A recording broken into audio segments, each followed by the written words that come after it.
কেউ কথা রাখেনি। ৩৩ বছর কাটল, কেউ কথা রাখেনি। ছেলেবেলায় এক বষ্টুমি তার আগমনী গান হঠাৎ থামিয়ে বলেছিল, শুক্লা দ্বাদশীর দিন অন্তরাটুকু শুনিয়ে যাবে। তারপর কত চন্দ্রভোগ অমাবস্য এসে চলে গেল, কিন্তু সেই বষ্টুমি আর এলো না। ২৫ বছর প্রতীক্ষায় আছে। মামাবাড়ির মাঝি নাদের আলী বলেছিল, বড় হও দাদা ঠাকুর, তোমাকে আমি ৩ প্রহরের বিল দেখাতে নিয়ে যাব। সেখানে পদ্ম ফুলের মাথায় সাপ আর ভ্রমর খেলা করে। নাদের আলী, আমি আর কত বড় হব? আমার মাথায় ঘরের ছাদ ফুরে আকাশে স্পর্শ করলে তারপর তুমি আমায় ৩ প্রহরের বিল দেখাবে? একটাও রয়েলগুলি কিনতে পারিনি কখনো।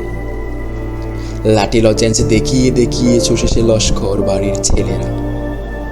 ভিখারিদের মতন চৌধুরীদের গেটে দাঁড়িয়ে দেখেছি ভেতরের রাজ উৎসব। অবিরল রঙের ধারার মধ্যে সুবর্ণ কঙ্কন পরার পর ফর্সা রমণীরা কত রকম আমোদে হেসেছে। আমার দিকে তারা ফিরেও চায়নি।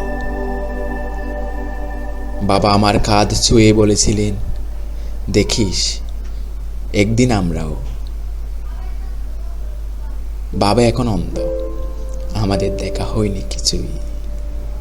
সেই রয়েলগুলি, সেই লাঠি লজেন্স, সেই রাজ উৎসব আমায় কেউ ফিরিয়ে দেবে না। বুকের মধ্যে সুগন্ধি রুমাল রেখে বরুণা বলেছিল, যেদিন আমায় সত্যিকারের ভালোবাসবে সেদিন আমার বুকেও এরকম আতরের গন্ধ হবে।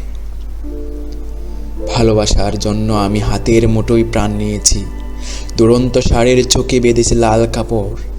বিশ্ব সংসার তন্ন তন্ন করে কুঁজে এনেছি ১০৮টি নীল পদ্ম।